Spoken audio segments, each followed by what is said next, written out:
সাহাবী বললেন ইন্নী উহিব্বুহা, ইয়া রাসূলুল্লাহ আমি এই সূরা ইখলাসটাকে বড় ভালোবাসি, এই সূরা ইখলাসকে বড়ই ভালোবেসে ফেলেছি। আল্লাহর হাবিব সাল্লাল্লাহু আলাইহি ওয়াসাল্লাম শুনলেন, শোনার পরে একটা জুমলা বললেন, একটা মাত্র বাক্য আল্লাহর নবী বললেন, হুব্বাকা ইয়্যাহা আদখালাকাল জান্নাহ। ও আমার সাহাবী, এই সূরা ইখলাসটাকে ভালোবাসো তুমি, আমার কাছে বললা। এই সূরা ইখলাসটাকে ভালোবাসার কারণে এই সূরা ইখলাসটাই আল্লাহ রাব্বুল আলামিনের জান্নাতের ভিতরে তোমারে নিয়ে যাবে। জোরে বলেন সুবহানাল্লাহ। এই সূরা ইখলাসকে বলা হয় এই কোরআন মাজিদের উইকিপিডিয়া। গুগলের মধ্যে ঢুকে মহান কোন মনীষীর নাম লিখে যদি সার্চ করেন, তাহলে ওই মানুষের জীবন বৃত্তান্ত উইকিপিডিয়া সামনে এনে উপস্থাপন করে। তার জীবনের ভালো মন্দ দিকগুলো উইকিপিডিয়ার মাধ্যমে গুগল আমাদের সামনে প্রদর্শন করে।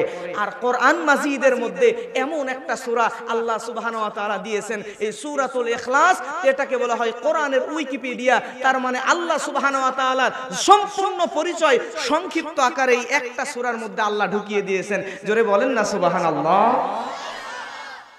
প্রিয় ভাইরা, দুনিয়ার কোন মানুষের কোনো কিচ্ছুর আলোচনা নাই এই সূরার মধ্যে, শুধু আছে একমাত্র কার পরিচয়? আল্লাহর পরিচয়। কোরআন মাজিদে সূরা আছে মোট কয়টা? সবাই বলেন কয়টা? 114টা। 114টা সূরার মধ্যে 112টা সূরার ভিতরেই ওই সূরাগুলোর নাম আছে। যেমন আলাম তারা কাইফা ফাআলা রাব্বুকা বিআসহাবিল ফিল। আল্লাহ কোরআনের এই সূরা ফিলের মধ্যে ফিল নামটা দিয়ে দিয়েছেন। ওয়ায়ামনাউনাল মাউন, সূরা মাউনের মধ্যে মাউন নাম দিয়েছেন। বাকারার মধ্যে আছে আল ইমরান, সূরা ইমরানের নাম সূরার ভিতরে আছে। নিসা আছে, এরপরে আপনার তাওবা আছে। কোরআনের যত সূরা আছে 112টা, প্রত্যেকটা সূরার ভিতরে কোনো না কোনো জায়গায় ওই সূরার নাম বিদ্যমান। কিন্তু দুইটা এমন সূরা, বিশেষ সূরা, যেই দুই সূরার ভিতরে ওই সূরার কোনো নাম নাই। তার মধ্যে একটার নাম হচ্ছে সূরাতুল ইখলাস। নাম কি? সবাই আমার সাথে একবার তেলাওয়াত করেন। আউযু বিল্লাহি মিনাশ শাইতানির রাজিম। বিসমিল্লাহির রহমানির রহিম। কুল হুয়াল্লাহু আহাদ আল্লাহুস সামাদ লাম ইয়ালিদ ওয়া লাম ইউলাদ ওয়া লাম ইয়াকুল লাহু কুফুয়ান আহাদ। জোরে বলেন আল্লাহু আকবার। এই সূরা যে তেলাওয়াত করলাম, কোথাও ইখলাস শব্দ আছে? আরেকটি সূরা আছে যেই সূরার ভিতরে সূরার নাম নাই। বলতে পারবেন সূরাটির নাম কি? সূরা ফাতিহা। কোরআনের এই দুইটা সূরার ভিতরে সূরার নাম নাই। এবার আসেন 1 নম্বর আয়াত। আল্লাহ বলেন কুল হুয়াল্লাহু আহাদ। হে নবী আপনি বলুন আল্লাহ এক এবং অদ্বিতীয়। আল্লাহ কি একজন নাকি দুইজন? একজন। আল্লাহ এক এবং অদ্বিতীয়। 2 নম্বর আল্লাহুস সামাদ। আল্লাহ কারো মুখাপেক্ষী নয়, বরং দুনিয়াতে আসমানে, জমিনে, ভূমণ্ডল, নবমণ্ডলে যা কিছু আছে সব কিছু আল্লাহ সুবহানাহু ওয়া তাআলার মুখাপেক্ষী। জোরে বলেন সুবহানাল্লাহ। এবার শিক্ষিত জ্ঞানী বিচক্ষণ স্মার্ট ছেলেরা আছে, আমার মুরব্বীরাও এখন স্মার্ট, আলহামদুলিল্লাহ বলবেন না? স্মার্টফোনের যুগে তো সবাই স্মার্ট। আর আমি জানি এলাকার মানুষ এডুকেটেড পারসন, আপনারা জ্ঞানী বিচক্ষণ মানুষ, সবাই কম বেশি কোরআন হাদিস বুঝেন, পড়েন, আলহামদুলিল্লাহ। আমার ভাইয়েরা, আমি বলছিলাম আপনাদের কাছে একটা প্রশ্ন, সেটা বলেন তো, বর্তমান আমেরিকার প্রেসিডেন্টের নাম কি? জো বাইডেন ছিল, এখন ডোনাল্ড ট্রাম্প। ধরে নিলাম জো বাইডেন অথবা ডোনাল্ড ট্রাম্প, তারা দুনিয়ার সবচেয়ে ক্ষমতাধর ব্যক্তিগুলোর মধ্যে একজন। কথা বলেন ঠিক কিনা? কিন্তু এই ডোনাল্ড ট্রাম্প তার চুল কাটার জন্য নাপিতের মুখাপেক্ষী হওয়া লাগে কি লাগে না? তার দুনিয়াতে এত ক্ষমতা, এত পাওয়ার থাকার পরও তাকে নাপিতের মুখাপেক্ষী হওয়া লাগে চুল কাটার জন্য। কথা বলেন ঠিক কিনা? দুনিয়ার সবচেয়ে ধনী যে, তার নাম ইলন মাস্ক, আরেকজনের নাম হচ্ছে বিল গেটস। বিল গেটসের অনেক টাকা, বিলিয়ন বিলিয়ন টাকা, এত সম্পদের মালিক। তারপরও এই বিল গেটস জুতা পরার জন্য মুচির মুখাপেক্ষী হওয়া লাগে কি লাগে না? দুনিয়ার এত ক্ষমতাধর, এত টাকাওয়ালা, এত সম্পদওয়ালা হওয়ার পরেও মুচির মুখাপেক্ষী হওয়া লাগে, নাপিতের মুখাপেক্ষী হওয়া লাগে। কথা বলেন ঠিক কিনা? প্রিয় ভাইরা, কিন্তু আল্লাহ সুবহানাহু ওয়া তাআলা দুনিয়ার মানুষ তো দূরে থাক, কোনো কিছুরই মুখাপেক্ষী নয়, বরং সব কিছু যা আছে সৃষ্টি জগৎ সব কিছু একমাত্র আল্লাহরই মুখাপেক্ষী। ধরে বলেন সুবহানাল্লাহ। আল্লাহর নবী হাদিসের মধ্যে বলেন, ইন্নাহা লা তা'দিলু সুলুসাল কুরআন। আল্লাহর নবী বলেন, এই কোরআনের সূরা ইখলাস 1/3, তার মানে আমি আপনি যদি কেউ একবার কোরআনের এই সূরা ইখলাসটা তেলাওয়াত করি, 10 পারা কোরআন তেলাওয়াত করলে আমার আপনার যেই সওয়াব হবে, আল্লাহর হাবিব বলেছেন একবার শুধুমাত্র কুল হুয়াল্লাহু আহাদ সূরা তেলাওয়াত করলে ওই 10 পারা কোরআন তেলাওয়াতের সমান সওয়াব আল্লাহ আপনার আমলনামায় লিখে দিবে। তাহলে এই ফজিলত মিস করা যাবে? আমার ভাইয়েরা লক্ষ্য করেন, শুধু তাই নয়, যারা হজ করেছেন, উমরা করেছেন, তারা একটা মসজিদের নাম জানবেন। মসজিদের নাম হলো মসজিদে কুবা। আল্লাহর হাবিব সাল্লাল্লাহু আলাইহি ওয়াসাল্লাম তিনি যখন মক্কা থেকে মদিনায় হিজরতে গিয়েছিলেন, হিজরতে যাওয়ার সময় রাস্তার মধ্যে আল্লাহর হাবিব একটা মসজিদ নির্মাণ করে সালাত আদায় করেছিলেন। এই মসজিদের নাম হলো মসজিদে কুবা। এটা ইসলামের প্রথম মসজিদ। আমার ভাইয়ের, আল্লাহর হাবিব সাল্লাল্লাহু আলাইহি ওয়াসাল্লাম তিনি এই মসজিদটা নির্মাণ করলেন। এই মসজিদে কুবার বিশেষত্ব হলো এই, আমি আপনি যদি ওই মসজিদে কুবায় গিয়া 2 রাকাত নামাজ আদায় করি, আল্লাহর হাবিব সাল্লাল্লাহু আলাইহি ওয়াসাল্লাম বলেন 2 রাকাত সালাত আদায় করলে একটা কবুল উমরা হজের সওয়াব আল্লাহ আপনার আমলনামায় দিয়ে দিবেন। সুবহানাল্লাহ। নবীজি যখন মদিনায় গেলেন, যাওয়ার পরে আল্লাহর হাবিব ওই মদিনার মধ্যে একজন আনসারী সাহাবীকে মসজিদে কুবার ইমাম নিযুক্ত করলেন। আনসারী সাহাবী হলো, সাহাবীদের 2টা ক্যাটাগরি ছিল তখন। একটা হলো মুহাজির, যারা মক্কা থেকে মদিনায় হিজরত করে গিয়েছিল, আর মদিনার স্থায়ী বাসিন্দাদেরকে বলা হতো আনসারী। এই আনসারী একজন সাহাবীকে মদিনার মসজিদে কুবার ইমাম নিয়োগ করা হলো। করার পরে ওই ইমাম যখনই নামাজ পড়াতো, ফজর টু এশা 5 ওয়াক্ত নামাজে ওই ইমাম যতবার নামাজ পড়ে সূরা ফাতিহার সঙ্গে আগে কুল হুয়াল্লাহু আহাদ সূরাটা তেলাওয়াত করে নেয়, তারপরে অন্য সূরা বায়াত মেলায়।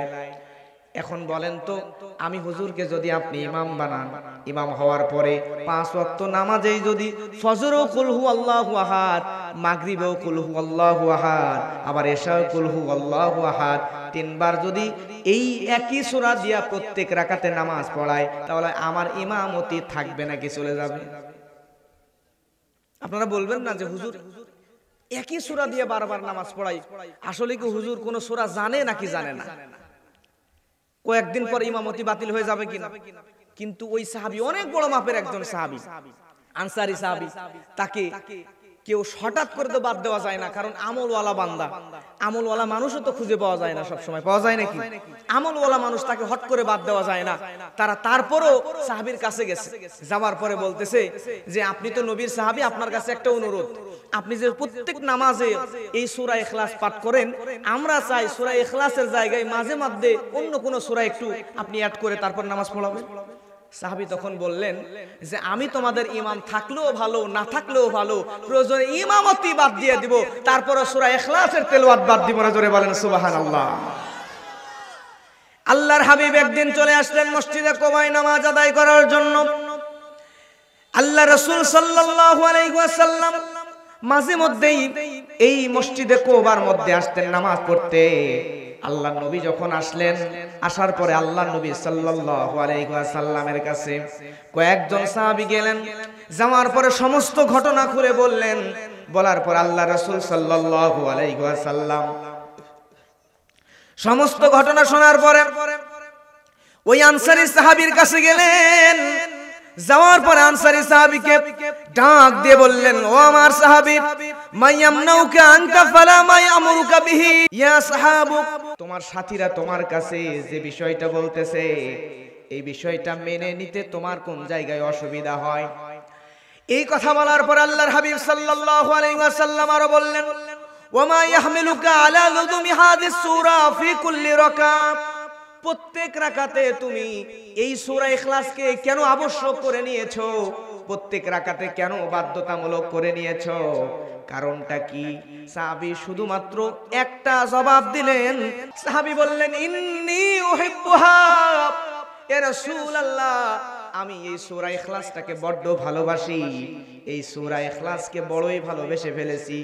আল্লাহর হাবিব সাল্লাল্লাহু আলাইহি ওয়াসাল্লাম শুনলেন, শোনার পরে একটা জুমলা বললেন, একটা মাত্র বাক্য আল্লাহর নবী বললেন। বাক্যটা শোনার আগে সবাই একযোগে বলেন না সুবহানাল্লাহ। পরে আরো একবার বলবেন। আল্লাহর হাবিব সাল্লাল্লাহু আলাইহি ওয়াসাল্লাম সঙ্গে সঙ্গে বললেন, হুব্বাকা ইয়া আদখালাকাল জান্নাহ। ও আমার সাহাবী, এই সূরা ইখলাসটাকে ভালোবাসো তুমি, আমার কাছে বললা।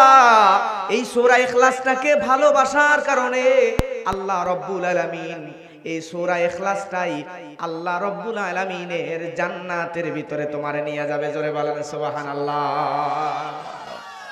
আমরা যেমন বাবাকে ভালোবাসি, যেমন মাকে ভালোবাসি, যেমন পরিবারকে ভালোবাসি, সন্তানকে ভালোবাসি, আপনি যদি সূরা ইখলাসকে ভালোবাসেন, ভালোবাসার কারণেও সূরা ইখলাস আপনাকে জান্নাতে নিয়ে যাবে। জোরে বলেন সুবহানাল্লাহ। আল্লাহর হাবিব সাল্লাল্লাহু আলাইহি ওয়াসাল্লাম তাবুকের ময়দানে, মদিনা থেকে তাবুকের দূরত্ব প্রায় 700 থেকে 800 কিলোমিটার দূরে। তাবুকের ময়দানে আল্লাহর হাবিব সাল্লাল্লাহু আলাইহি ওয়াসাল্লাম জিহাদ করতেছিলেন। জিহাদ করতে করতে তাবুকের ময়দানে মুসলমানদের বিজয় হয়ে গেল, মুসলমানরা জিতে গেল। জিতে যাওয়ার পরে আল্লাহর হাবিব সাল্লাল্লাহু আলাইহি ওয়াসাল্লামের কাছে জিবরিল আমিন আগমন করলেন। জিবরিল আমিন আল্লাহর হাবিবের কাছে এসে বলেন, ইয়া রাসূলুল্লাহ, ইয়া হাবিবাল্লাহ, আপনি হয়তো জানেন না, আপনার প্রিয় সাহাবী, কলিজার টুকরা সাহাবী মুআবিয়া ইবনে মুআবিয়া আল মুযানি, সে তো মদিনার মধ্যে ইন্তেকাল করেছে। মদিনা থেকে তাবুকের দূরত্ব কত কিলো? 700 থেকে 800 কিলো। মদিনার মধ্যে সে ইন্তেকাল করেছে, আপনি কি তার জানাজা পড়াবেন না?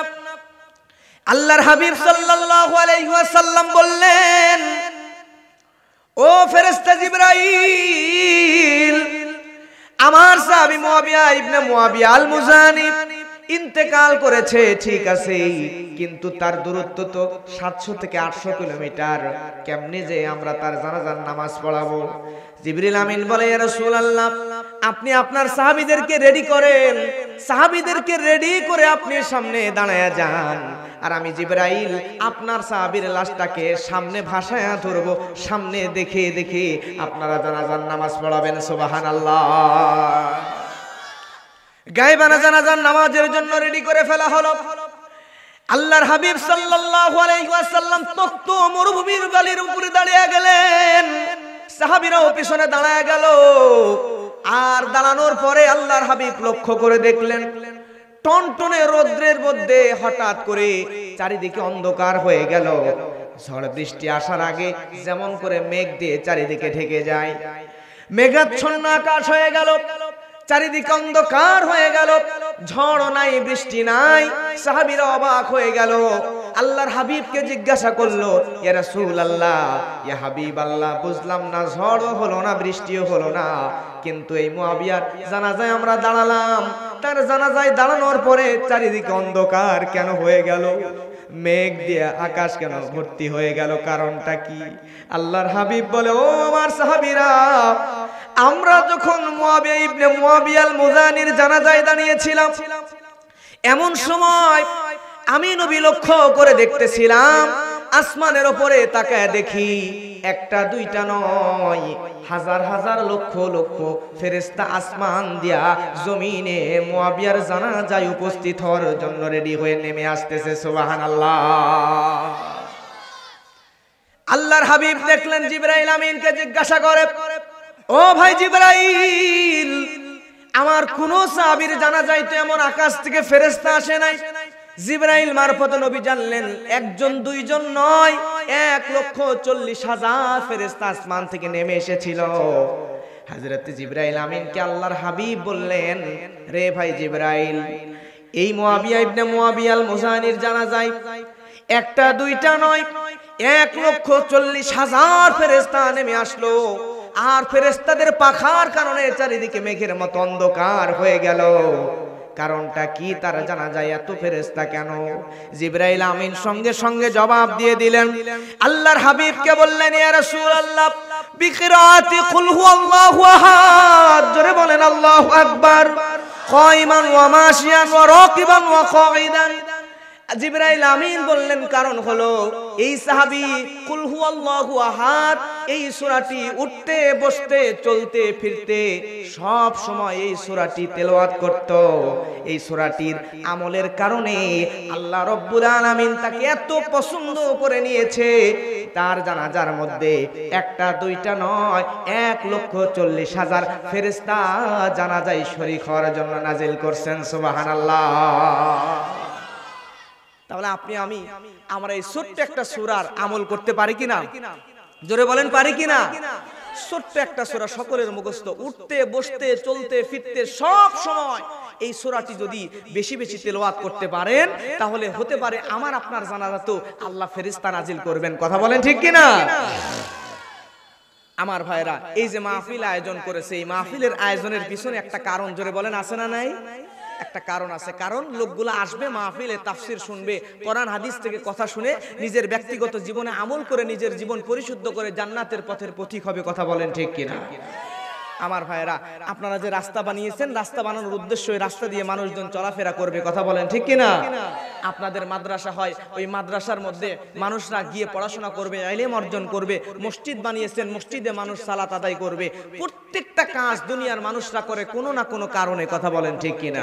এখন বলেন তো, সব কাজের পিছনে আমাদের মানুষদের যদি কোনো কারণ থাকে, তাহলে যে মানুষদেরকে যে আল্লাহ সুবহানাহু ওয়া তাআলা বানালেন, সেই আল্লাহ এই কোরআনের মধ্যে সূরা ইখলাস কোনো কারণ ছাড়া নাজিল করেছেন? আল্লাহ রাব্বুল আলামিন এই সূরা ইখলাস কেন নাজিল করলেন? নাজিল করার কারণ হলো, আমার ভাইয়েরা, তৎকালীন সময় ইহুদিরা, মদিনার ইহুদিরা আল্লাহর হাবিব সাল্লাল্লাহু আলাইহি ওয়াসাল্লামের কাছে গেলেন। যাওয়ার পরে আল্লাহর হাবিবের কাছে উদ্ভট কিছু প্রশ্ন করতে শুরু করলেন। পৃথিবীতে সবচেয়ে অসভ্য বর্বর বিয়াদব জাতির নাম হলো ইহুদি। কথা বলেন ঠিক কিনা? আজকে বিনা কারণে ফিলিস্তিনের মুসলমানদেরকে ইহুদিরা হত্যা করে। শুধু ফিলিস্তিনেই নয়, তাম পৃথিবীতে ইহুদিদের ইতিহাস বিনা কারণে সবচাইতে বেশি মানুষ হত্যা করে যে জাতি, তার নাম হলো ইহুদি। কথা বলেন ঠিক কিনা? এই ইহুদিরা এমন বেয়াদব, তারা আল্লাহর নবীর কাছে গেল। যাওয়ার পরে নবীকে বলল, সিফলানা রব্বাক ইয়া মুহাম্মদ, আপনি আপনার রবের পরিচয় দেন হে মুহাম্মদ, আপনি আপনার আল্লাহর পরিচয় দেন। শুধু এতটুকু বলেই যদি চুপ থাকতো তাহলে কোনো সমস্যা ছিল না। কিন্তু ইহুদি জাতি এতটাই বর্বর, এতটাই বেয়াদব, এতটাই নিকৃষ্ট, তারা পরবর্তীতে আল্লাহর নবীকে বললেন, আহু আমিন যাহাবিন ওয়া ফিদ্দাতিন ওয়া খাশাবিন, ও মুহাম্মদ তুমি একটু বলো, তোমার ওই আল্লাহ কিসের তৈরি? সোনার তৈরি নাকি রূপার তৈরি নাকি কাঠের তৈরি একটা পুতুল? নাউজুবিল্লাহ বলবেন না? আজিব তো, জোরে বলেন নাউজুবিল্লাহ। কত বড় স্পর্ধা! আল্লাহকে নিয়ে কেমন কথা বলে, মুহাম্মদ তোমার রব কিসের তৈরি? সোনার তৈরি নাকি রূপার তৈরি নাকি কাঠের তৈরি একটা পুতুল? নাউজুবিল্লাহ। আমার ভাইয়ের কথা যখন কাফেররা ইহুদিরা প্রশ্ন করল, আল্লাহর হাবিব সাল্লাল্লাহু আলাইহি ওয়াসাল্লাম নিজের থেকে কোনো প্রশ্নের উত্তর দেন না। আল্লাহর হাবিব সব সময় আল্লাহ সুবহানাহু ওয়া তাআলার কাছ থেকে ওহী নেওয়ার জন্য অপেক্ষায় থাকেন। আল্লাহ রাব্বুল আলামিন ওই ইহুদিদের প্রশ্নের জবাবে সঙ্গে সঙ্গে আল্লাহর হাবিবের উপরে এই কুল হুয়াল্লাহু আহাদ এই সূরাটি নাজিল করে দিলেন। জোরে বলেন সুবহানাল্লাহ। কুল হুয়াল্লাহু আহাদ আল্লাহুস সামাদ ওয়ালাম ইয়াকুল লাহু কুফুয়ান আহাদ, এবং আল্লাহর সমতুল্য আর কোনো কিছুই, আল্লাহর সমতুল্য আর কোনো কিছু আছে নাকি? আমার ভাইরা, আর কোনো কিছু নাই। এই সূরা ইখলাসটা নাজিল করে দিলেন আর আল্লাহ জানায়া দিলেন, বান্দারে তোমরা যখনই আমল করবা এই সব আমলের পিছনে ইখলাসের দরকার। জোরে বলেন আছে না? না। আপনাদের কষ্ট হয়? আলহামদুলিল্লাহ, আমি তো বাংলাদেশের প্রায় 52-53টা জেলায় আল্লাহ সুবহানাহু ওয়া তাআলা আমাকে নিয়েছেন।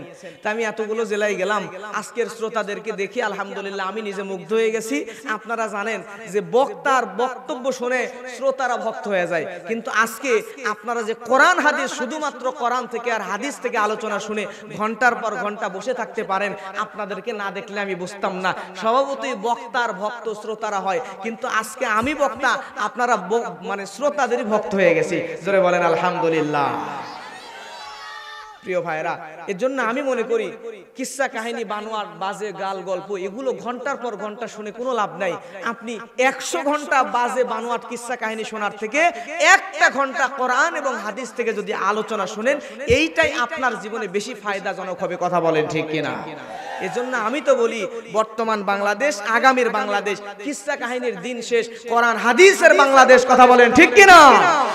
এখন থেকে কোরআনের মাহফিলে যেই কথা বলতে আসবে, আগেই এই কোরআনটা হাতে ধরায় দিবেন, দিয়ে বলবেন হুজুর যা ওয়াজ করবেন করেন, কোনো সমস্যা নাই, কিন্তু কোরআন থেকে বলেন, কোরআন হাদিসের বাইরে একটা কথাও আমরা আর এই নতুন বাংলাদেশে শুনতে চাই না। কথা বলেন ঠিক কিনা? কারণ কোরআন যদি আমরা শুনি, কোরআন যদি মানি, কোরআনী জীবন আমলি জিন্দেগি যদি গঠন করি, তাহলে আমরা জান্নাতি মানুষ হতে পারবো। কথা বলেন ঠিক কিনা? আমল সে জিন্দেগি बनती है, अमल से जिंदगी बनती है, ए जन्नत भी ए जहन्नम भी, ए खाकी अपनी फितरत है, ना नारी ना नूरी। আমল দিয়া মানুষের জিন্দেগি গঠন হয়, জান্নাতের নূর কিংবা জাহান্নামের আগুন দিয়া মানুষের জীবন তৈরি হয় না। এজন্য আমলি জীবন যদি গঠন করতে চান, তাহলে আমলি জীবন গঠন করতে চাইলে প্রথমে আমাদেরকে কোরআন এবং সুন্নাহ অনুযায়ী নিজের জীবনকে পরিচালনা করতে হবে। ঠিক কিনা আমার ভাইরা? আপনাকে সর্বপ্রথম যেই আমলি করেন, যে ইবাদতি করেন, এই ইবাদতের পিছনে, এই আমলের পিছনে ইখলাসের দরকার। জোরে বলেন আছে না নাই? ইখলাস বিহীন কোনো আমলই আল্লাহর দরবারে কবুল হবে। আল্লাহ রাব্বুল আলামিন কোরআন মাজিদের সূরা বাইয়িনার মধ্যে বলেন, ওয়ামা উমিরু ইল্লা লিয়াবুদুল্লাহা মুখলিসিনা লাহুদ্দিন। জোরে বলেন আল্লাহু আকবার। আল্লাহ রাব্বুল আলামিন বলেন, বান্দারে তোমরা যেই আমলই করো না কেন, ওই আমলের পিছনে ইখলাস রাখো, ইখলাস নিয়া ইখলাসের সাথে আমল করো, ওই ইবাদত আমল আমি আল্লাহ কবুল করব। জোরে বলেন সুবহানাল্লাহ। ইখলাস সম্পর্কে আল্লামা জুরজানি রাহমাতুল্লাহ আলাইহি বলেন, আল ইখলাসু ফিল লুগা তারকুর রিয়া ফিত তাআত। আমল, এই ইখলাসটা হলো আমলের মধ্যে, ভালো কাজের মধ্যে, কিসের মধ্যে? সমস্ত রকম ভালো কাজের মধ্যে লৌকিকতা পরিহার করার নামই ইখলাস। সুবহানাল্লাহ বলবেন না? মনে রাখবেন, এই একটা জুমলা মনে রাখবেন, একটা বাক্য মনে রাখবেন, ভালো কাজের মধ্যে, সমস্ত ভালো কাজের মধ্যে লৌকিকতা পরিহার করার নামই ইখলাস। এখন আপনি হজ করে আসছেন, আসার পর যদি মনে করেন যে আমি হজ করে আসছি, মানুষরা আমাকে বলবে হাজী সাহেব, আমি বিশাল বড় হাজী সাহেব, এই লৌকিকতা যদি ভিতরে থাকে, ওই হজ আল্লাহর দরবারে কবুল হবে? আমাদের সমাজে এমন হাজী সাহেব আসছে, হজ করতে যাওয়ার আগে বহু টাকা বাকি খাইছে দোকানে, খাওয়ার পরে হজ করে আসছে, আসার পরে উনি দোকানদার কাছ থেকে বাকির খাতা নিছে, দোকানদার তো মহা খুশি, মনে হয় হাজী সাহেব হজ করে ভালো হয়ে গেছে, আগে সারা জীবন বাকি খাইছে, হজ করে আইসা মনে আল্লাহ হেদায়েত দিছে, বাকির খাতা নিয়া এখন টাকা কেটে দিয়ে টাকা পয়সা মনে দিয়ে দেবে। এখন হাজী সাহেব করছে কি, দোকানদারের কাছে বাকির খাতা নিছে, নেওয়ার পরে ওনার যে নাম লেখা আছে ওইটা খুঁজে বের করছে, করার পরে ওই নামের প্রথমে আবার আলহাজ অ্যাড করে দিছে, দেওয়ার পরে খাতা দিয়ে চলে যাচ্ছে। সুবহানাল্লাহ বলবেন না নাউজুবিল্লাহ বলবেন? এরকম হাজী সাহেব আমাদের সমাজে আছে না নাই? আছে না নাই? এই লৌকিকতা, রিয়া যদি আমাদের মধ্যে থাকে, আমাদের কোন আমল আল্লাহর দরবারে কবুল হবে? আমি বক্তা, আমি যদি নিজেকে বক্তা দেখানোর জন্য, আমি নিজেকে বিশাল খতিব, বিশাল বড় আলেম দেখানোর জন্য যদি আমি আপনাদের সামনে ওয়াজ করি, আমাকে মানুষ বিশাল আলেম, বিশাল মুফাসসির ভাববে, বিশাল বক্তা ভাববে, তাহলে এই লৌকিকতার কারণে আমারও আমল বরবাদ। আপনি ব্যবসা করেন, আপনাকে যদি মানুষ ভালো ব্যবসায়ী বলবে, এই লৌকিকতার জন্য যদি আপনি মানুষের সামনে ওয়াজ করে বেড়ান, মানুষের সামনে ব্যবসায়ী, নিজেকে বড় ব্যবসায়ী দেখান, তাহলে আপনার আমল বরবাদ, পুরো আমল আল্লাহর দরবারে কবুল হবে? আমার ভাইরা লক্ষ্য করেন, তাহলে ইখলাসবিহীন ভাবে কোনো আমল আল্লাহর দরবারে আপনি যদি করেন, ইখলাস ছাড়া কোনো আমল আল্লাহর দরবারে কবুল হবে? জোরে বলেন, হবে না। আমার ভাইরা লক্ষ্য করেন, তাহলে বলছিলাম আলোচনা হচ্ছে কোন সূরা? মনে আছে না ভুলে গেছেন? সবাই একযোগে না বললে আমার ভালো লাগতেছে না। আমার ওয়াজ কি খারাপ লাগতেছে? আমি কি কোরআন হাদিসের বাইরে কথা বলছি? তাহলে সবাই একযোগে বলেন, যে সূরার আলোচনা করছি সূরাটির নাম কি? সূরাতুল ইখলাস। এই সূরা ইখলাসের আরেকটা নাম হচ্ছে সূরাতুত তাওহীদ। কি নাম? তাওহীদ। তাওহীদ অর্থ হচ্ছে একত্ববাদ। তাওহীদের বিপরীত কিন্তু আবার শিরক। তাওহীদের বিপরীত কি?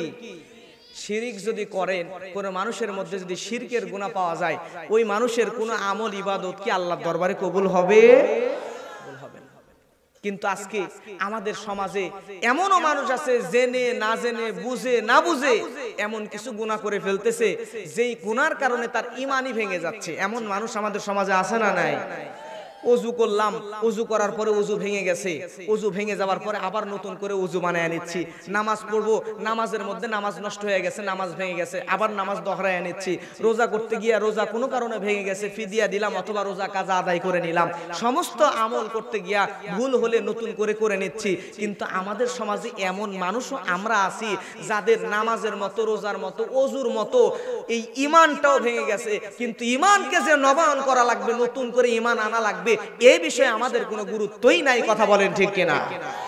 সমাজে এমন কিছু কাজ আছে, কষ্ট পাবেন না মুরব্বীরা, কষ্ট পাবেন না যুবক ভাইরা, সমাজে এমন কিছু কাজ আছে, এই কাজগুলো করলে আপনি জানেন না জানেন, বুঝেন না বুঝেন, আপনার ঈমানই ভেঙে যাবে। আর ঈমান যদি ভেঙে যায়, আপনি যতই আমল করেন আপনার আমলের কোনোই দাম নাই। আর যদি আপনার ঈমান মজবুত হয়, আমল যদি কমও হয়, কম আমল হলেও ঈমান মজবুত হলে ওই মজবুত ঈমানের কারণে আল্লাহ সুবহানাহু ওয়া তাআলা আপনাকে জান্নাতের মেহমান বানায় দিবেন। জোরে বলেন সুবহানাল্লাহ। এখন আজকে আমরা জানবো কোন কোন কাজ করলে, কোন কোন কাজে জেনে করেন না জেনে করেন, বুঝে করেন না বুঝে করেন, আপনার ঈমান ভেঙে যাবে।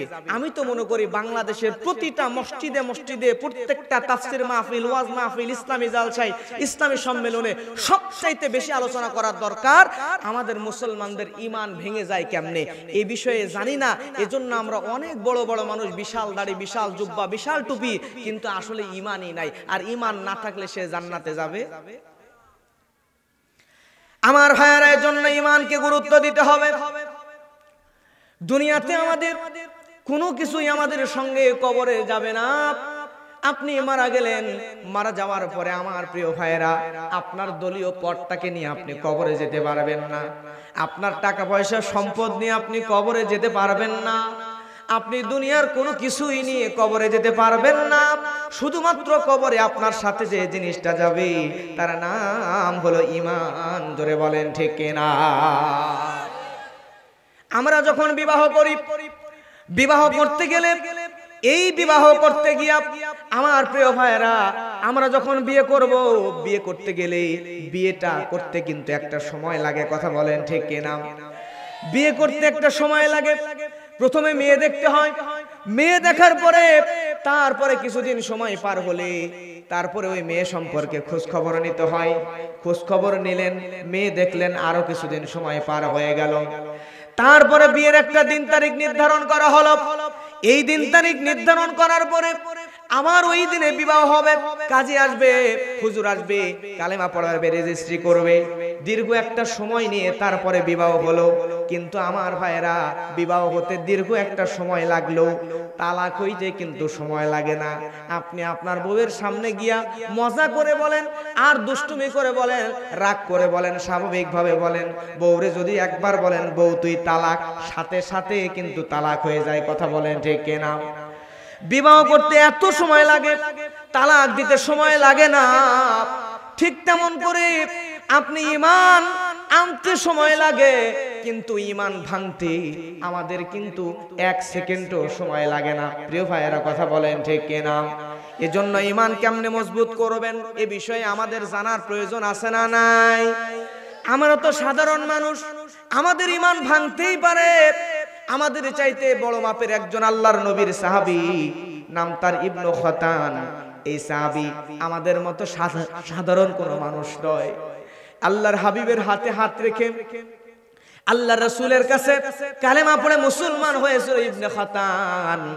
আল্লাহর রাসূলের কাছে কালেমা পড়ে মুসলমান হয়েছে। সাহাবী হিজরত করে মদিনাতেও গিয়েছিল, কিন্তু পরবর্তীতে মক্কায় এসে ঈমান ত্যাগ করে ফেলেছিল। আল্লাহর রাসূলের কাছে কালেমা পড়ে মুসলমান হওয়ার পরেও ঈমান নিয়ে কবরে যাওয়ার সৌভাগ্য তার হয় নাই। আর আমি আপনি কোথাকার কে? নিফাক এটা একটা ভাইরাসের নাম। কিছুদিন আগে আমাদের শরীরের মধ্যে একটা ভাইরাস ঢুকতেছিল, নাম কি? করোনা। করোনা ভাইরাস শরীরের মধ্যে ঢুকলে বাঁচার আশা খুবই কম। আর এই নিফাক এমন একটা জিনিস, এই নিফাক যদি কোনো মানুষের, নিফাকটা হলো ভাইরাসের নাম, ভালো করে বুঝবেন। নিফাক হলো ভাইরাসের নাম। এই নিফাক নামক ভাইরাস যদি কোনো মানুষের শরীরের মধ্যে ঢুকে যায়, তাহলে ওই মানুষের নামটা হয়ে যায় মুনাফিক। কি নাম? নিফাক ভাইরাসের নাম। আর নিফাক যার মধ্যে ঢুকে ওই রোগীর নাম হয়ে যায় মুনাফিক। আমার ভাইরা লক্ষ্য করেন, আপনার মধ্যে যদি নিফাক ঢুকে যায়, মুনাফিকি ঢুকে যায়, তাহলে আপনার ঈমান ভেঙে যাবে। নিফাক কিন্তু আবার দুই প্রকার। কয় প্রকার? একটা হচ্ছে নিফাকে আকবার আর একটা নিফাকে আসগর। নিফাকে আকবার হচ্ছে বড় নিফাক, এটা যদি কারোর মধ্যে ঢুকে তাহলে তার ঈমান সাথে সাথে শেষ। আর নিফাকে আসগর ছোট নিফাক, এই নিফাকিগুলো যদি কারোর মধ্যে ঢুকে সাথে সাথে ঈমান ভাঙবে না, ঈমান নষ্ট হবে না, কিন্তু ঈমান ক্ষতিগ্রস্ত হওয়া শুরু করবে। এখন বলেন তো, আপনি প্রাইভেট কার নিয়ে অথবা মোটরসাইকেল, সামনে বাম্পার আছে না, এই প্রাইভেট কারের সামনের বাম্পার আস্তে করে একটা অ্যাক্সিডেন্ট করছেন, বাম্পারে ধাক্কা লাগছে, গাড়ির কোনো ক্ষতি হয় নাই, একবার করছেন, আবার ধাক্কা লাগছেন, কিছু দূর পর আবার ধাক্কা লাগছেন, 10-12 বার ধাক্কা লাগলে শেষ একটা পর্যায়ে বাম্পার ভাঙ্গা, গ্লাস মাস ভাঙ্গা ভিতরে আপনার ক্ষতিগ্রস্ত হয়ে যাবে। কথা বলেন ঠিক কিনা? গাড়ি শেষ। ঠিক তেমন করে নিফাকে আসগরও যদি, ছোট নিফাক, ছোট মুনাফিকও যদি আমাদের মধ্যে ঢুকে, এই মুনাফিকিগুলা করতে করতে করতে করতে একটা সময় বড় মুনাফিকি হইয়া আপনাকে জাহান্নামে নিয়ে যাবে, শিরকের গুনাহ করে আপনাকে মুশরিক বানায় জাহান্নামে নিয়ে যাবে। কথা বলেন ঠিক কিনা? মুনাফিক হইলেও আপনার ঈমান শেষ, ঈমান ভেঙে যাবে। আমার ভাইরা লক্ষ্য করেন, ইবনে হাজার আসকালানী তিনি ফাতহুল বারীর মধ্যে লিখেন, আল নিফাকু লুগাতুল মুখালাতুল বাতিল লিয-যাহির। তিনি নিফাকের সংজ্ঞায় বলেন, নিফাক হলো এমন অপ্রকাশিত বিষয় যা প্রকাশিত বিষয়ের বিপরীত।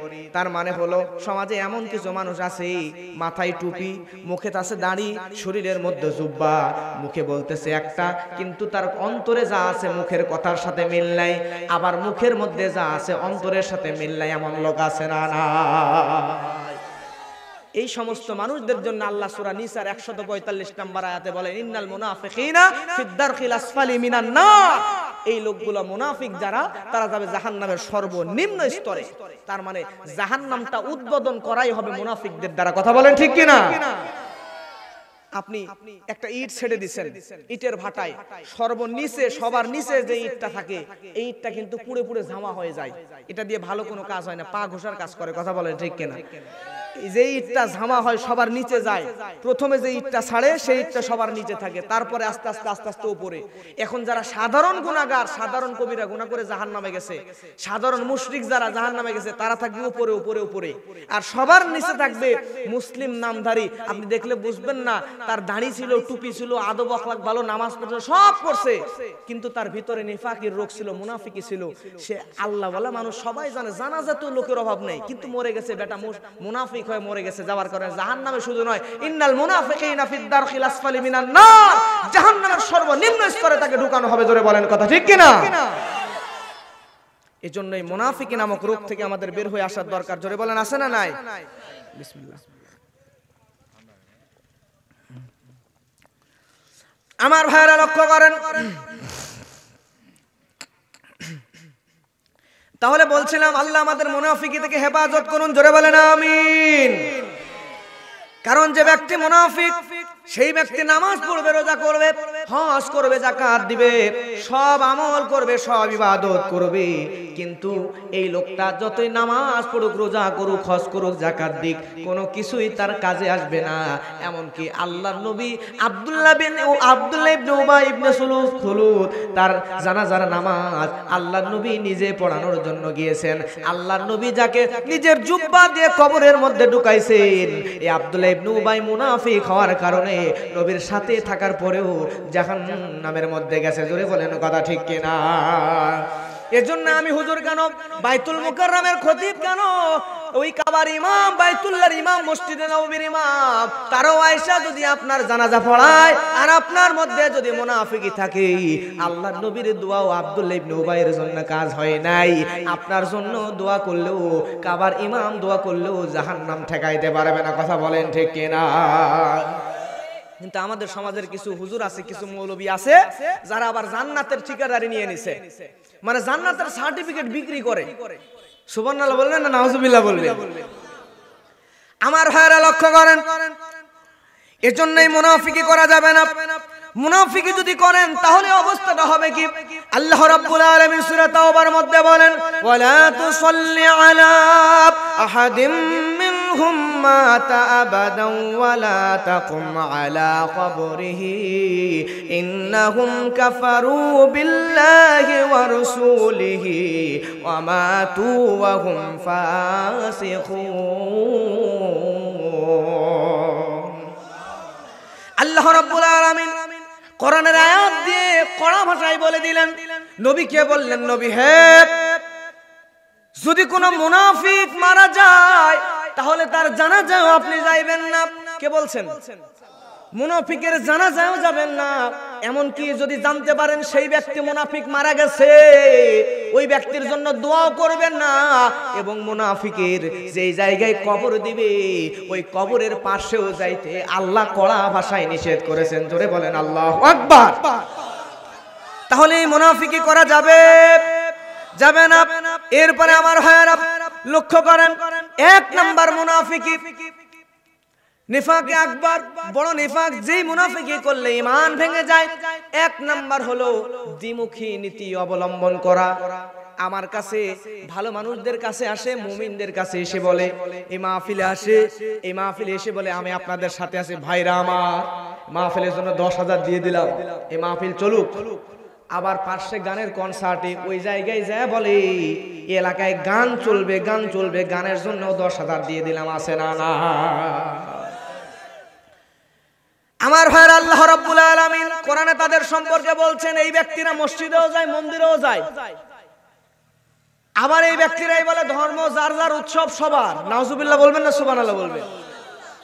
আল্লাহ রাব্বুল আলামিন এই ব্যক্তিদের সম্পর্কে সূরা বাকারার মধ্যে বলেন, ওয়া ইযা লাকুল্লাযীনা আমানু ক্বালু আমান্না ওয়া ইযা খালাউ ইলা শায়াতিনহিম ক্বালু ইন্না মাআকুম ইন্নামা নাহনু মুস্তাহজিউন। আল্লাহ রাব্বুল আলামিন জানায় দেয়, এই মুনাফিকরা যখন মুমিন বান্দার কাছে আসে, মুমিনদেরকে বলে ভাই আমি তোমাদের সঙ্গে আছি।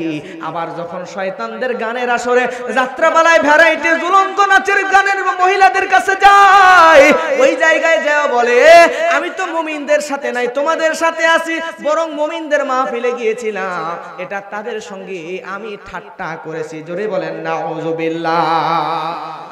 এরকম মানুষ এই মাহফিলেও আসে, আবার গানের প্যান্ডেলও যায়। এরকম মুনাফিক আমাদের সমাজে আছে না নাই? বিশ্বাস করেন, এই মুনাফিকই যদি আমার আপনার মধ্যে থাকে, কাবার ইমাম এসে জানাজার নামাজ পড়ালো আপনি জাহান্নামে যাবেন, ঈমান ভেঙে জাহান্নামে যাওয়া লাগবে। কথা বলেন ঠিক কিনা? এজন্য আমার প্রিয় ভাইয়েরা, গানের অনুষ্ঠান আপনি বাদ দিয়ে দেন, পরকাল নিয়ে একটু ভাবেন। ও যুবক ভাই, ও মুরব্বী, একটা বারের জন্য কি ও কবরের কথা আপনি ভাবেন নাই? ওই কবরের মধ্যে যখন আপনাকে রাখা হবে, ওই কবরের ভিতরে আপনারে রাখা হলে ওই কবরের মধ্যে আপনার কবরের উপরে সারি সারি করে বাঁশগুলো বিছিয়ে দেওয়া হবে।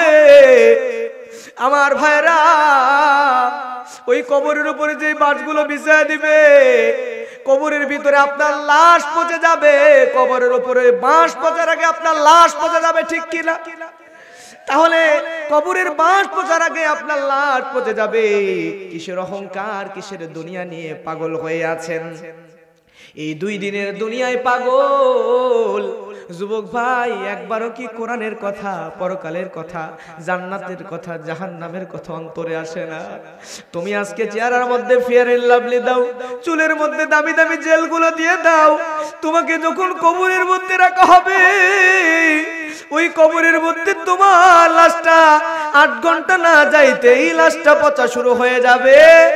ওই কবরের মধ্যে দুনিয়ার কেউ থাকবে না, কেউ থাকবে না।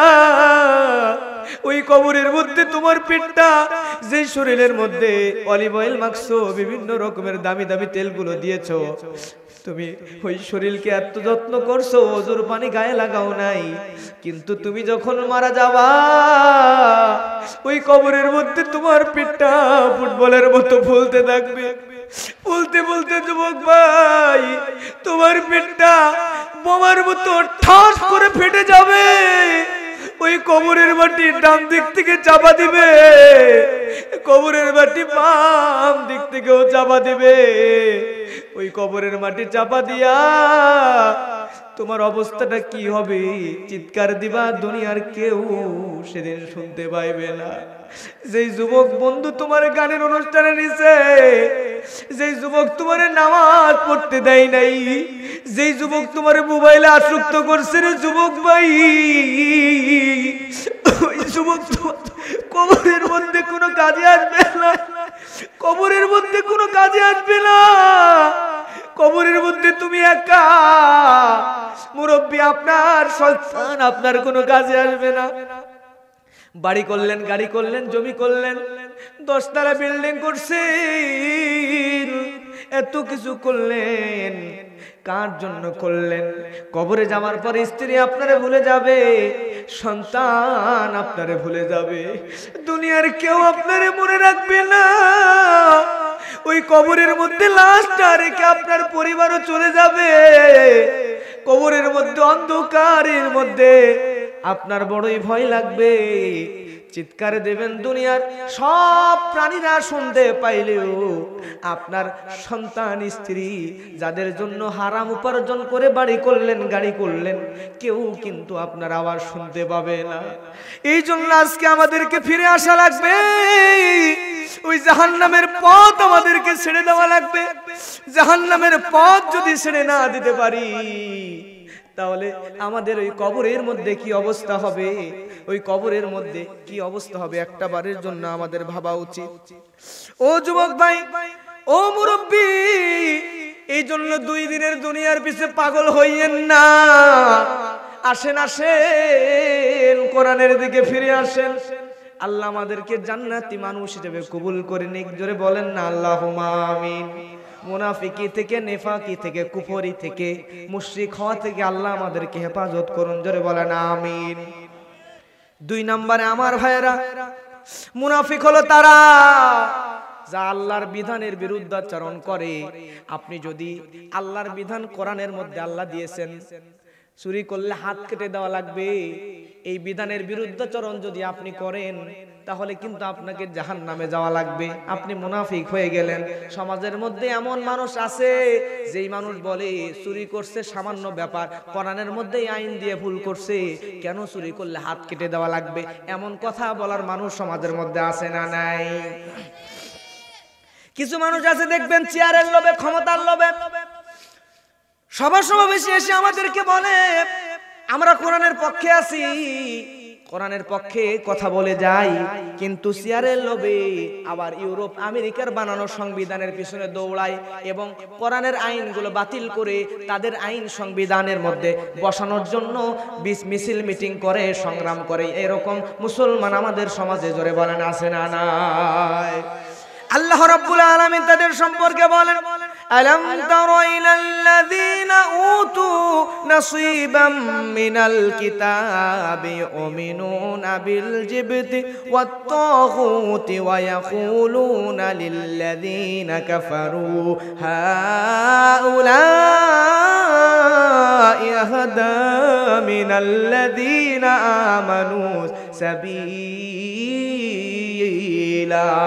الله أكبر আমার ভাইরা আমাদের সমাজে এমন মানুষ আছে যেই মানুষগুলা সব সময় মুসলমানদের মধ্যেই থাকে, কিন্তু যখনই কোরআনের আইন সমাজের মধ্যে বাস্তবায়নের কথা বলা হয় তখন এই আইনের বিরুদ্ধাচরণ করে। মুনাফিকদের কাছে, মুশরিকদের কাছে গিয়ে বলে আল্লাহর বানানো আইনের চাইতে এদের আইনটাই ভালো, কারণ তারা সমাজের জনগণের টাকা লুট করে খেয়ে বড় লোক হবে। চুরি করে হাত কাটার আইন চালু হলে সমাজের বড় এমপি মন্ত্রী নেতার হাতটাই আগে কাটা যাবে, জোরে বলেন ঠিক কিনা? আমার ভাইরা এরপরে 3 নম্বর নিফাক আকবর, বড় নিফাক, বড় মুনাফিকি হলো জিহাদের কথা শুনলেই জঙ্গিবাদের গন্ধ শুকে এমন মানুষ আছে না নাই? জিহাদের কথা শুনলেই নাকটা বড় বড় করে শুকে বলে না এই জিহাদ মানে তো জঙ্গিবাদ, জিহাদ মানে তো জঙ্গিবাদ। কথা বলেন এরকম আছে না নাই? আমার ভাইরা জিহাদকে ভয় পায়, জিহাদ আর জঙ্গিবাদকে এক করে দেয় যে মানুষগুলা, তারা হলো মুনাফিক, এরা যাবে জাহান্নামে। জিহাদকে যারা জঙ্গিবাদ মনে করে তাদের ঈমান ভেঙে গেছে, কারণ মুসলমানদের নামাজ, রোজা, হজ, যাকাত যেমনি ফরজ, মুসলমানদের জন্য জিহাদটাও তেমনি ফরজ, তার থেকে বড় ফরজ। কথা বলেন ঠিক কিনা? এরপরে 4 নাম্বার হলো আমার ভাইরা, 4 নাম্বার নিফাকে আকবর হলো মুশরিকের সঙ্গে অন্তরঙ্গ বন্ধুত্ব তৈরি করা। আমাদের সমাজের মধ্যে বলেন এরকম আছে না নাই? আরেকটু জোরে বলেন আছে না নাই? একটা শ্রেণী ছিল আমাদের সমাজে, দেখবেন একটা শ্রেণী ছিল যারা আমেরিকার সাথে বন্ধুত্ব করেছিল ক্ষমতায় টিকে থাকার জন্য, ক্ষমতায় যাওয়ার জন্য, আর ক্ষমতায় আসার পরে ভারতের সঙ্গে বন্ধুত্ব করেছিল ক্ষমতায় টিকে থাকার জন্য।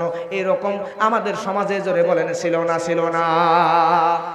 আজকেও যদি কোনো মানুষ ক্ষমতায় যাওয়ার জন্য আমেরিকাকে বন্ধু বানায়, জন্য কেউ যদি ভারত মুশরিককে বন্ধু বানায়, মুসলমানদেরকে বাদ দিয়া যদি মুশরিকদের বন্ধু বানায়, বুঝবেন এরাও মুনাফিক নাম্বার 1। কথা বলেন ঠিক কিনা? আগে মুসলমানদের বন্ধু বানান, তারপরে যদি আপনার স্বার্থ ঠিক রেখে আরেকজনের বানানোর প্রয়োজন হয় বানাইতে পারেন, কিন্তু মুসলিমকে কষ্ট দিয়া মুশরিক ইহুদিদের বন্ধু বানাবেন তাহলে আপনি হলেন সমাজের সবচাইতে বড় মুনাফিক। জোরে বলেন কথা ঠিক কিনা? আমার ভাইরা এরপরে 5 নাম্বার নিফাক হলো সমাজের মধ্যে কিছু মানুষ আছে দাড়ি রাখছে, সমাজের মধ্যে কিছু মানুষ আছে, কিছু মহিলা আছে পর্দা করে, আবার কিছু মানুষ আছে দাড়ি দেখলে, পর্দা দেখলে বলে এগুলো তো গোঁড়ামি, পর্দা করা ধর্মান্ধ, এরকম বলে কি বলে না? এরকম কথা যারা বলে পর্দা করলে দাড়ি রাখলে দেখতে পারে না, এই সমস্ত মানুষ হলো মুনাফিক, এদের জায়গা হলো জাহান্নাম। কথা বলেন ঠিক কিনা? আর নিফাক আসগর হলো 5টা। কয়টা? 5টা। 5টার মধ্যে 1 নাম্বার আমরা জানি মিথ্যা বলা। কি বলা? সবাই বলেন, আর বেশি কষ্ট দিব না। এই যে 11টা 58 আর 2 মিনিট আছে 12টা বাজতে, কষ্ট হয়? আর একবার হাত তোলেন তো ভাই, শেষবারের মতো আর একবার তাকবীর দেবেন। লিল্লাহি তাকবীর, নারায়ে তাকবীর। নিফাকে আসগর কয়টা? 5টা। 1 নাম্বার হচ্ছে মিথ্যা বলা। কি বলা? 2 নাম্বার হচ্ছে ওয়াদা করে ওয়াদা ভঙ্গ করা। ওয়াদা কি করা? ভঙ্গ করা। 3 নাম্বার হচ্ছে আমানতের খেয়ানত করা। 4 নাম্বার হচ্ছে গালিগালাজ করা। আমাদের সমাজে আছে না কিছু মানুষ নামাজও পড়ে আবার এমন গালি দেয় মনে হয় যে গালির উপর যদি নোবেল প্রাইজের ব্যবস্থা রাখতো ওই লোকটাই পাইতো। অপ্রয়োজনীয় গালিগালাজ করে, আছে না নাই? প্রিয় ভাইরা, এরপরে 5 নাম্বার কৃপণতা করা। এই কৃপণতা করা দানের ক্ষেত্রে এটাও এক প্রকার মুনাফিকি। কৃপণতা থেকেও আমাদেরকে বের হয়ে আসা লাগবে ইনশাআল্লাহ। এবার আসেন ঈমান ভঙ্গের 4 নাম্বার কারণ। সবাই বলবেন কয় নাম্বার কারণ? 4 নাম্বার কারণ, আল্লাহ এবং বান্দার মধ্যে অন্য কাউকে মাধ্যম হিসেবে দাঁড় করানো। আল্লাহ এবং বান্দার মাঝে আরেকজনকে মাধ্যম হিসেবে দাঁড় করানোটাও ঈমান ভঙ্গের কারণ। সমাজের মধ্যে জোরে বলেন আছে না নাই? আমাদের সমাজে এমনও পীর আছে মুরিদকে বলে রাখছে যে বছরে যখন ওরস হবে একটা গরু দিবা আর একটা খাসি দিবা, তোমার জন্য জান্নাতের ব্যবস্থা আমি পীর করে দিব। জোরে বলেন নাউজুবিল্লাহ। আমি কি বানিয়ে বললাম না? এরকম আছে, বছরে বছরে গরু নিয়ে যায় পীরের দরবারে, অথচ নিজের বাপ মা না খায়া মরে, দেখার মতো লোক নাই, আছে না নাই? প্রিয় ভাইরা, কিন্তু আমাদের সমাজে যে মানুষগুলো আগে একটু আমল ইবাদত করতো, কিন্তু পীরের ভরসা শুনে যা নামাজ পড়তো তাও বাদ দিছে। পীর তো বলেই দিছে জান্নাত, আমার নামাজের দরকার কি? আমার ভাইরা লক্ষ্য করেন, মক্কার মুশরিকদেরকে জিজ্ঞাসা করা হলো, তোমরা এই লাত মানাত উজ্জার তাদের পূজা কেন করো? তারা কি বলে জানেন? আল্লাহ সূরা আনকাবুতের মধ্যে বলেন, আল্লাহ রাব্বুল আলামিন বলেন, ওয়ালা ইন সাআলতাহুম মান খালাকাস সামাওয়াতি ওয়াল আরদা ওয়া সাখখারাশ শামসা ওয়াল কমারা লা ইয়াকুলুন্না আল্লাহ। জোরে বলেন আল্লাহু আকবার। আল্লাহ রাব্বুল আলামিন আয়াত দিয়ে জানিয়ে দেয়, তুমি যদি তাদেরকে জিজ্ঞাসা করো তোমরা কেন এই আকাশমণ্ডলী এবং পৃথিবীর যে আল্লাহ সৃষ্টি করেছেন এবং চন্দ্র সূর্যকে যে আল্লাহ নিয়ন্ত্রণ করে, ওই আল্লাহকে বাদ দিয়া ওই তোমরা বলো তো এই আল দুনিয়া কে সৃষ্টি করেছেন, চন্দ্র এবং সূর্য কে পরিচালনা করে? তখন মুশরিকেরা বলবে ইয়াকুলুন্নাল্লাহ, অবশ্যই আল্লাহ। জোরে বলেন কে? মুশরিকরাও, মক্কার মুশরিকরাও বলতো। তাদেরকে জিজ্ঞাসা করলে যে বলো তো দুনিয়া বানাইছে কে, আসমান বানাইছে কে, চন্দ্র সূর্য কে পরিচালনা করে? তারাও বলতো নিশ্চয়ই আল্লাহ, অবশ্যই আল্লাহ। এরপরে তাদেরকে যখন জিজ্ঞেস করা হয়, ও মুশরিকেরা, যদি দুনিয়া আল্লাহ বানায়, আসমান যদি আল্লাহ বানায়, সব আল্লাহ বানায়, চন্দ্র সূর্য আল্লাহ পরিচালনা করে, তাহলে তোমরা কেন লাত মানাত উজ্জার পূজা করো? মক্কার মুশরিকেরা উত্তর দিত, নবী মুহাম্মদ, আমরা লাত মানাত উজ্জার পূজা করি কারণ হলো সরাসরি তো আল্লাহকে পাওয়া যায় না, আমরা লাত মানাত উজ্জার পূজা করে তাদেরকে খুশি করে তাদের মাধ্যমে আল্লাহকে পেতে চাই। জোরে বলেন নাউজুবিল্লাহ। আমার দেশের ভণ্ড পীরের মুরিদদেরকেও জিজ্ঞাসা করো, সরাসরি তো আল্লাহ পাওয়া যায়, কিন্তু তোমরা পীরের কাছে কেন এসে সেজদা দাও, পীরের কাছে শিরকি কর্মকাণ্ড কেন করো? সঙ্গে সঙ্গে মুরিদদের জবাব এরকমই, মক্কার মুশরিকদের মতো সরাসরি তো আল্লাহ পাওয়া যায় না, আল্লাহকে পাওয়ার জন্য মাধ্যম ধরা দরকার, এই জন্যই আমরা পীর ধরছি। এমন সমাজে ভণ্ড আছে না নাই? কিন্তু আমার ভাইয়েরা, আল্লাহ রাব্বুল আলামিন সূরা জুমারের মধ্যে সুন্দর করে জানিয়ে দিচ্ছেন, মুশরিকরা এই কথা বলে, মা না'বুদুহুম ইল্লা লিয়ুকাররিবুনা ইলাল্লাহি যুলফা। মুশরিকরা বলে আমরা এজন্যই তাদের পূজা করি কারণ তারা আমাদেরকে আল্লাহর সান্নিধ্যে নিয়ে যাবে। আমার ভাইয়েরা, মুশরিকদের মতো মুরিদরাও একই কথা বলে। আর আল্লাহ রাব্বুল আলামিন কোরআনের মধ্যে ওসিলা তালাশ করতে বলেছেন। কেমন ওসিলা তালাশ করবেন?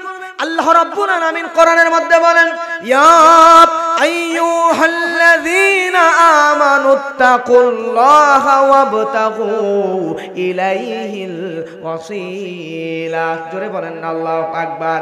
আল্লাহ রাব্বুল আলামিন বলেন, ও মুমিনরা, তোমরা আমি আল্লাহকে ভয় করো এবং আল্লাহর নৈকট্য অর্জন করার জন্য ওসিলা তালাশ করো। কি তালাশ করো?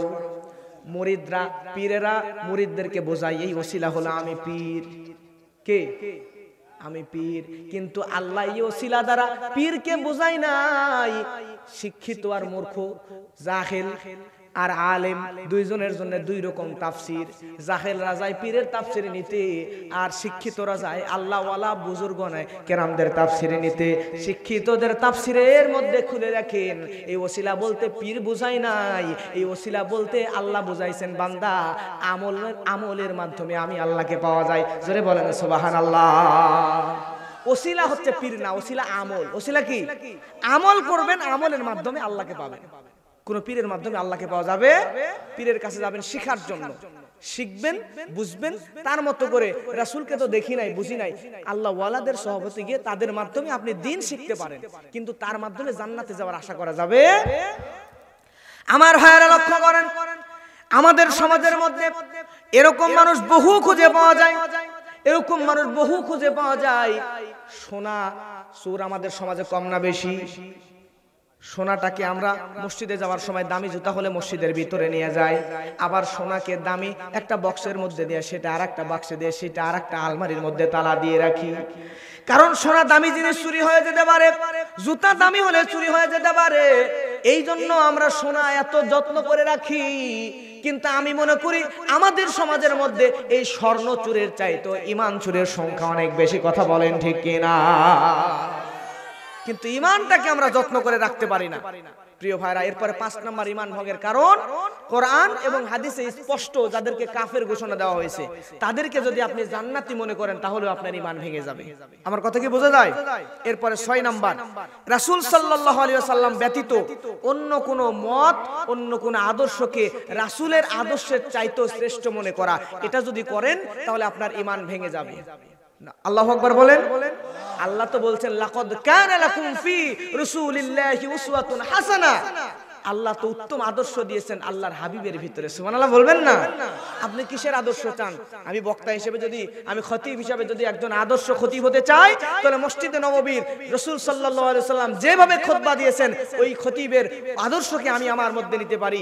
আপনি যদি একজন ব্যবসায়ী হিসেবে আদর্শ নিতে চান, আল্লাহর হাবিব যেভাবে ব্যবসা করেছেন সেভাবে ব্যবসা করতে পারেন। শিশু হিসেবে আল্লাহর হাবিব যেভাবে শিশু অবস্থায় ছিলেন সেই আদর্শকে নিতে পারেন। যুবক হিসেবে যুবক মুহাম্মদ কেমন ছিলেন তেমন থাকতে পারেন। এরকম করে আপনি যদি শিশু, যুবক, আপনি যদি যুদ্ধের সেনাপতি হতে চান, বাংলাদেশের কোন ডিফেন্সের চাকরিজীবীর প্রধান যদি হতে চান, পুলিশ প্রধান হতে চান, বিজিবির প্রধান হতে চান, সেনাবাহিনীর সেনাপ্রধান হতে চান, আপনি তাহলে আল্লাহ রাসূল এই যুদ্ধগুলোতে, যেই যুদ্ধগুলোতে সেনাপতি ছিলেন, কেমনে ছিলেন, আল্লাহ রাসূল যেভাবে সেনাপতি ছিলেন সেভাবে যদি আপনি আপনার এই সেনাপ্রধানের দায়িত্বটা রাসূলের সেনাপ্রধানের মতো করে পালন করতে পারেন তখন আপনি শ্রেষ্ঠ সেনাপ্রধান হতে পারবেন। কথা বলেন ঠিক কিনা? আপনি যদি প্রেসিডেন্ট হতে চান, আল্লাহর হাবিব সাল্লাল্লাহু আলাইহি ওয়াসাল্লাম মদিনায় 10 বছর যেভাবে ইসলামী রাষ্ট্র তিনি পরিচালনা করেছেন, আল্লাহর হাবিবের মতো আপনিও যদি আপনার রাষ্ট্রের প্রধান হয়ে, প্রেসিডেন্ট হয়ে রাষ্ট্র পরিচালনা করেন, আপনিও দুনিয়ার শ্রেষ্ঠ প্রেসিডেন্ট হিসেবে মানুষের সামনে বের হতে পারবেন। জোরে বলেন কথা ঠিক কিনা? প্রিয় ভাইরা, এজন্য রাসূলের আদর্শকে আমাদের পরিপূর্ণ আদর্শ হিসেবে মেনে নেওয়া লাগবে। রাসূল ব্যতীত কোন দুনিয়ার আর দ্বিতীয় একজন মানুষও পরিপূর্ণ আদর্শ হতে পারে। আমার ভাইরা, আপনি ঈসা নবীকে পরিপূর্ণ আদর্শ মানতে পারবেন না। কারণ হলো ঈসা নবীর অন্য সব সাইড থাকলেও আল্লাহর নবী ঈসা কিন্তু বিবাহ করে নাই। এখন যদি ঈসাকে আদর্শ মনে করেন তাহলে বিয়ে না করে আপনারে থাকা লাগবে। কথা বলেন ঠিক কিনা? মুসাকেও আপনি রাষ্ট্রপ্রধান, কোনদিন মুসা নবী হন নাই, এজন্য মুসা নবীকেও আপনি সর্বক্ষেত্রে আপনি মুসা নবীকে আদর্শ মানতে পারবেন না। আমার ভাইরা, এরকম প্রত্যেকটা মানুষের মধ্যে কোনো না কোনো সাইড কম, কিন্তু সর্বসাইডের সর্বশ্রেষ্ঠ হলো আল্লাহ বলেন লাকাদ কানা লাকুম ফি রাসূলিল্লাহি উসওয়াতুন হাসানা। বান্দারে, তোমরা আখিরাতকে বিশ্বাস করার পরে তোমরা যদি আমি আল্লাহ রাব্বুল আলামিনের হাবিব মুহাম্মদ সাল্লাল্লাহু আলাইহি ওয়াসাল্লামের আদর্শকে অনুসরণ করতে পারো তাহলে তোমরা শ্রেষ্ঠ আদর্শে আদর্শিত হতে পারবে। জোরে জোরে বলেন সুবহানাল্লাহ। এরপরে 8 নাম্বার ঈমান ভঙ্গের কারণ, ইসলামের কোনো বিধান নিয়ে হাসি ঠাট্টা করা যাবে না। আমাদের সমাজে দেখবেন কিছু মানুষ জীবনে নামাজ পড়েন, হঠাৎ করে নামাজ ধরছে, এমন মানুষ আছে না নাই? দেখার পরে মসজিদে আসলে টিটকারি মারে, জীবনে নামাজ পড়ে আমার মসজিদে আসছে, আছে না না?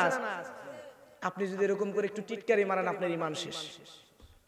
কেউ যদি ফিরে আসে দিনের দিকে, সে যেমনি আসুক, মজা করে আসুক, এমনিতে আসুক, যেভাবে আসুক, এটা নিয়ে টিটকারি মজা করা যাবে করলে আপনার ঈমান শেষ।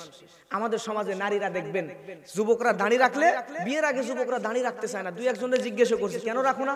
যুবকদের একটাই কথা, যে হুজুর এখনই যদি দাড়ি রাখি তাহলে তো ওই সুন্দরী মেয়েরা বিয়ে করতে চাবে না।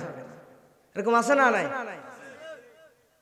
আমি মনে করি যেই মেয়ে দাড়ি রাখার কারণে তোমাকে বিয়ে করতে চায় না, ওই মেয়ে কোন মুসলমানের ঘরের বউ হওয়ার যোগ্যতায় রাখে না। কথা বলেন ঠিক কিনা? এজন্য যে মেয়ে দাড়িকে পছন্দ করে তাকেই বিয়ে করতে হবে। দাড়িকে যে পছন্দ করে না তাকে আপনি পছন্দ করতে পারবেন না। কথা বলেন ঠিক কিনা? প্রিয় ভাইয়ের, এর জন্য এগুলো নিয়ে ঠাট্টা করা যাবে না, হাসি তামাশা করা যাবে না। এরপরে 9 নাম্বার, মুসলিমদের বিরুদ্ধে অমুসলিমকে সহযোগিতা করা যাবে না। আমাদের পার্শ্ববর্তী দেশ ভারত, পাশে আছে পাকিস্তান, আছে আফগানিস্তান, আরো দেশ আছে না? এখন যদি পাকিস্তান, আফগানিস্তান, ফিলিস্তিন বিপদে পড়ে, ভারতও বিপদে পড়ছে, এখন ভারতকে যদি সহযোগিতা করেন তারা বিপদে পড়বে, তাদেরকে সহযোগিতা করলে ভারতে বিপদে পড়বে। এখন আপনি যদি ওই মুসলিম বাদ দিয়ে অমুসলিম মুশরিকদের সহযোগিতা করেন তাহলে আপনার ঈমান শেষ। আগে মুসলিম, আপনার ভাই, তারপরে অন্যগুলা। কারণ আমাদের তামাম দুনিয়াটাই আমরা মুসলমানদের। কথা বলেন ঠিক কিনা? চিনো আরব হামারা, चीनो अरब हमारा, हिंदुस्तान भी हमारा, मुस्लिम है हम, वतन है सारा, जहां हमारा। लिल्लाह तकबीर। चीन আমাদের, আরব আমাদের, হিন্দুস্তান আমাদের, মুসলিম আমরা, तमाम পৃথিবী মুসলমানদের, तमाम পৃথিবীটাই আমাদের জন্মস্থান। কথা বলেন ঠিক কিনা? এর জন্য আগে মুসলমান বাঁচলে তারপর অন্যগুলোতে আগে যাওয়া যাবে। আমার ভাইয়ের, এরপরে 10 নাম্বার, কোন মানুষকে যদি আপনি শরীয়তের ঊর্ধ্বে মনে করেন তাহলেও কিন্তু আপনার ঈমান চলে যাবে। কোন মানুষকে শরীয়তের ঊর্ধ্বে মনে করা যাবে না। দুনিয়াতে আল্লাহ রাব্বুল আলামিন যত মানুষকে সৃষ্টি করেছেন সবার জন্য একটা শরীয়ত বানিয়ে আমাদেরকে দিয়েছেন। এখন যদি আপনি মনে করেন আমরা সাধারণ মানুষ, আমাদের শরীয়ত একরকম আর আমাদের পীরদের শরীয়ত একটু আলাদা, পীরেরা আবার দেখবেন আমাদের সমাজের মানুষদেরকে মারফতের শিক্ষা দেয়, আছে না নাই? মানুষের জন্য পর্দা ফরজ, পীরের জন্য পর্দা ফরজ না? আস্তাগফিরুল্লাহ, সবার জন্য আমভাবে বলছি না, আমি এটা খাস বলছি ভণ্ড পীরের জন্য। বুঝবেন ভালো করে, ভুল বুঝবেন না। পীর মানে ওস্তাদ, আবারও বলছি ভণ্ড পীরের জন্য বলছি। দেখবেন কিছু পীর বাংলাদেশে আছে যাদের এই যে হাত পা টিপে দেয়, ফেসবুকে এই তথ্য প্রযুক্তিতে যারা অ্যাড আছেন তারা দেখবেন হাত পা টিপে দেয়, ছবিগুলো ভাইরাল হয়। মেয়ে মানুষ, বেপর্দা মেয়ে পীরের পা টিপে দেয়, আছে না নাই? যুবক ভাইরা সাক্ষী দেন, আছে না নাই? সেবিকা, এই যে উনি বলছেন হাত পা টিপে দেয়। আমি চিন্তা করি এ কি কায়দা, পীরের আবার হাত পা টিপে দেয়। পীরের কাছে যান, সে বলবে আমরা তো মারফতের লোক, আমরা সাধারণ মানুষদের মতো না, আমরা একটু উপরের স্তরে আছি, এজন্য আমাদের কাছে আইসে হাত পা টিপে দিলে অসুবিধা নাই। আরে যে মহিলা হাত পা টিপে দেয় তার সাথে পীরের পর্দা আছে না নাই? আর পর্দা করা তো ফরজ তরফ করে হারাম কাজ করে সে আবার মারে পথ শেখায়। এই ভণ্ডগুলোকে জুতা পিটা করে বঙ্গোপসাগরে ডুবানো দরকার। ধরে বলেন কথা ঠিক কিনা? প্রিয় ভাইরা, তাহলে আর বলছিলাম যে শরীয়তের কোনো বিষয় নিয়ে হাসি ঠাট্টা করা যাবে, শরীয়তের কোনো বিষয়কে অপছন্দ করা যাবে, অপছন্দ করলেও ঈমান চলে যাবে। আমাদের সমাজে যদি দ্বিতীয় বিয়ে করে একটা পুরুষ মানুষ, তাহলে দেখবেন নারীরা এটা অপছন্দ করে, আছে না নাই? দ্বিতীয় বিয়ে করবে একজন মেয়ে, কখনোই সতীন পছন্দ করবে না, তার স্বামী আর একটা বিয়ে করুক, এটা কোনো সময় একটা মেয়ে পছন্দ করবে না, পছন্দ করবে না, কষ্ট লাগবে ঠিক আছে, কিন্তু অপছন্দ করা যাবে না, দ্বিতীয় বিয়ে করা যাবে। এই বিধানটা দিয়েছেন কে? আল্লাহ যেহেতু দিয়েছেন এই বিধান আপনাকে মানতেই হবে, আপনি পছন্দ করতে হবে বিধান। আপনি কষ্ট পান, আপনার স্বামী বিয়ে করলে আপনি কষ্ট পান, সমস্যা নেই, কিন্তু বিয়ে করবে এটা অপছন্দ করা যাবে না। আমার কথা কি বোঝা গেছে? যদি কোনো নারী এই দ্বিতীয় বিয়ের এই প্রথাটাই ব্যবস্থা যদি অপছন্দ করে, সাথে সাথে তার ঈমান শেষ, সে কাফের হয়ে জাহান্নামে যাবে। আমার কথা বুঝতে পারছেন? ঈমান ভেঙে যাবে। কারণ কোরআনে আল্লাহ এই 2টা 3টা 4টা পর্যন্ত বিয়ে করার ব্যবস্থা করে দিয়েছেন প্রয়োজন অনুসারে। আবার মনে করেন না হুজুর আম ভাবে বলে দিয়েছে, এটাও খাস, আম না, সবার জন্য না। আমার কথা বোঝা যায়? প্রয়োজনের জন্য, প্রয়োজনের তাগিদে বিশেষ শর্ত সাপেক্ষে আপনি 4টা পর্যন্ত বিয়ে করতে পারেন।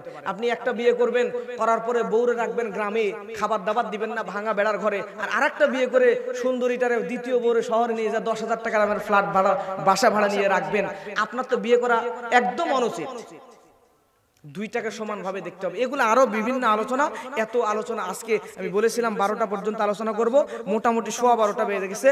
অনেক কষ্ট দিয়ে দিছি। আল্লাহ সুবহানাহু ওয়া তাআলা আপনাদেরকে জান্নাতি মানুষ হিসেবে কবুল করুন। জোরে বলেন আমিন।